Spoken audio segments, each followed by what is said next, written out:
Brothers and sisters. So I just posted on Facebook, loving someone is always right, even when it feels wrong.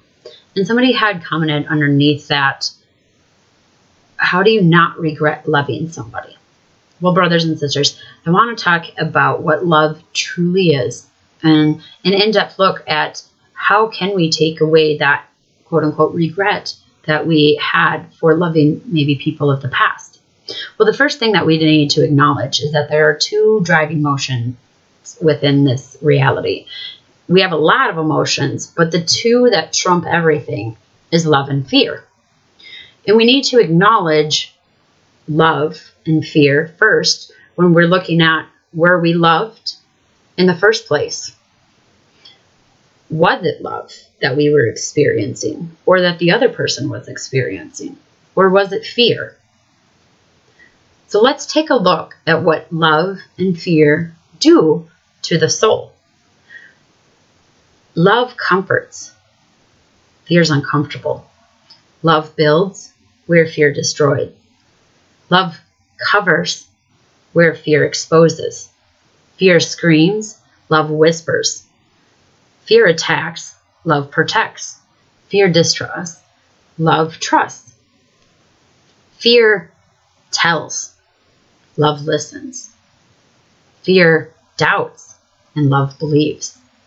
Fear judges, and love accepts. Fear wounds, and love heals.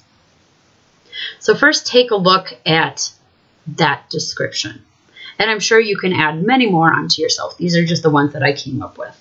So if we have somebody that's in a relationship that we feel uncomfortable with, they're destroying us in some way, they're trying to expose us by going around talking to their friends about us or talking to our friends about us or making a little hackling joke, if they're screaming at us, if they're attacking us, if they distrust us, if they're telling us what to do, if they doubt us, if they're judging us, or they're belittling or wounding us, that's not love.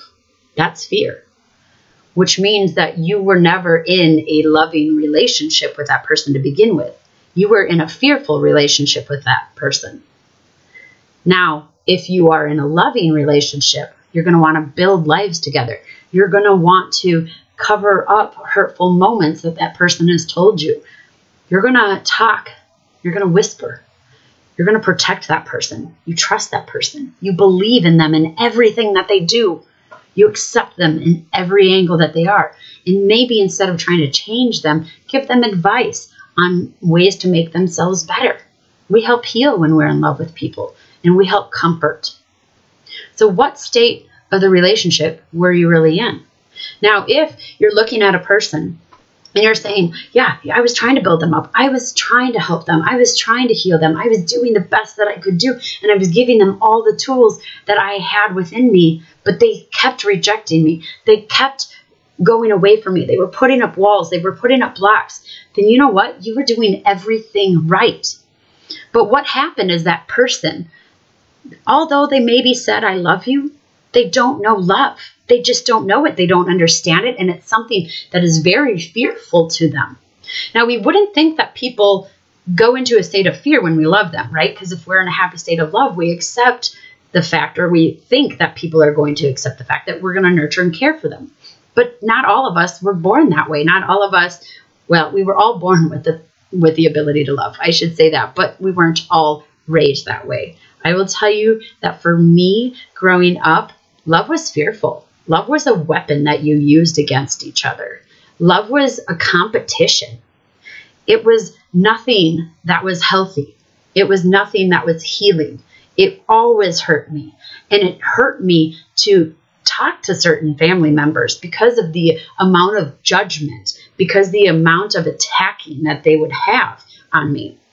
And it wasn't until my spiritual journey that I really realized, as much as these family members or as much as these friends thought that they loved me, they didn't, because they didn't know love themselves. And so I had to take more of an in-depth look into what happened to their life. What did they go through? And I found that their life was full of abuse, full of shame, full of guilt.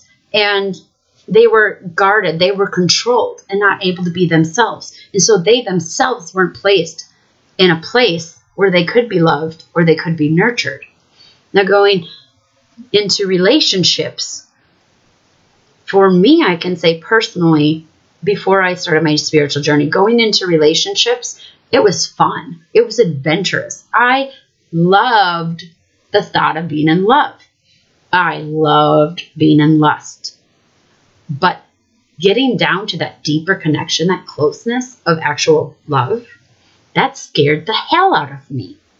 I wanted to love everyone, but having somebody loving me, when somebody actually said, I love you and meant it, I'd like draw out my sword and I'd want to fight them. Like, oh, okay, what's going to happen? We're going to start fighting. We're going to start going rounds. What's happening? I'd put my defenses up, because suddenly they say, I love you. That means they're going to abandon me. That means they're going to abuse me. That means that they're not going to accept me for who I am. They're going to control me, and they're going to belittle me.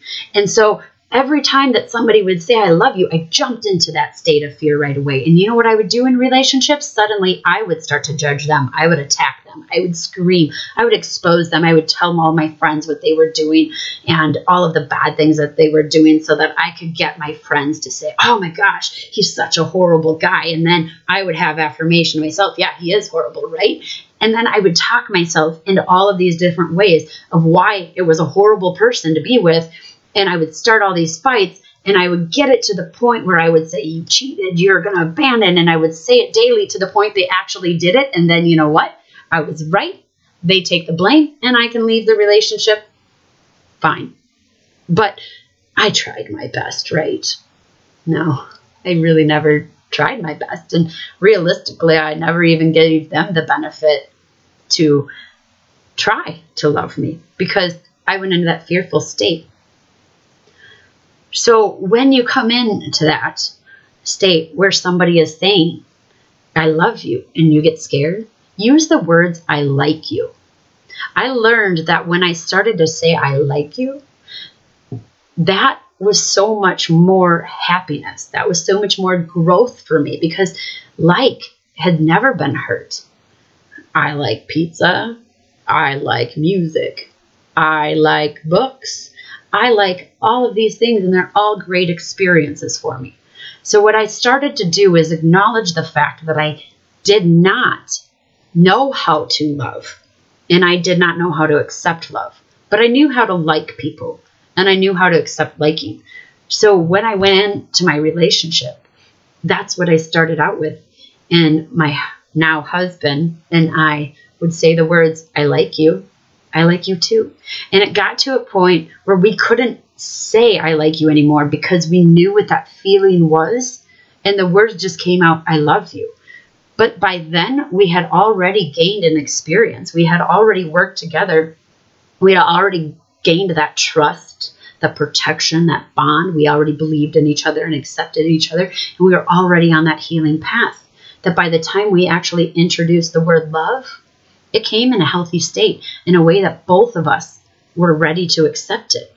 And then came a whole nother way to lust each other, and a whole nother reality that I'd never experienced before. So if you're in a place where you feel like you're really truly loving somebody and they're not accepting it, maybe stop using the actual word love and start saying, I like you. I guarantee you their anxiety is going to go down. Their faith is going to be a little bit stronger in you. It's not going to put them in such a fearful state. If you were the person that loved them, know that you did nothing wrong. You did nothing wrong. You did what you felt was right, and that's not wrong. How they reacted to love, that's what was wrong. And if you did something to hurt their hearts, if you did something to attack them, if you did something to wound them, then acknowledge that you did that. I take blame now for the relationships that I've lost. I've never been dumped. I've always been the person that dumped somebody, because I always knew that fast way out of the relationship. I always was in that fearful state, and being in relationships put me in sheer panic, because I thought that I had to be somebody that they wanted me to be. And I never took the time to actually be me, because I was always trying to appease them. please them, make them proud of me. And I never thought to do it for myself. So if you're a person that is in a fearful state of love, start appreciating yourself. Put your hand over your heart 10 times a day and say, I love you, and get used to that feeling. If somebody compliments you and says you're beautiful or thank you, don't push them away. Say thank you.